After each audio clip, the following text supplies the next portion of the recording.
இது எப்படி செய்யறதுன்னு பார்க்கலாம். பாத்திரம் காஞ்சிடுச்சு. இப்போ எண்ணெய் ஆட் பண்ணிக்கலாம். ஓகேங்களா, எண்ணெய் காயிட்டும் போட்டாச்சு, நல்லா பொரியுது. ஓகேங்களா, இப்போ கறி லீவ்ஸ் கொஞ்சம் போட்டுக்கலாம். இப்போ வாழைக்காய் ஆட் பண்ணியாச்சு. இதில் வந்து நம்ம வந்து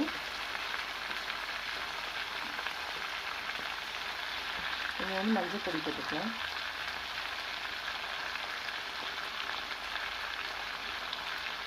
நெக்ஸ்ட்டு சால்ட் உப்பு,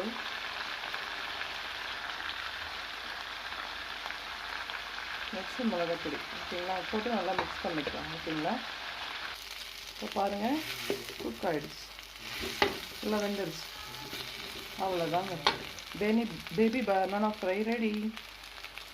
இந்த வீடியோ பிடிச்சிருந்தா மறக்காமல் லைக் பண்ணுங்கள், ஷேர் பண்ணுங்கள், சப்ஸ்கிரைப் பண்ணுங்கள். தேங்க்யூ.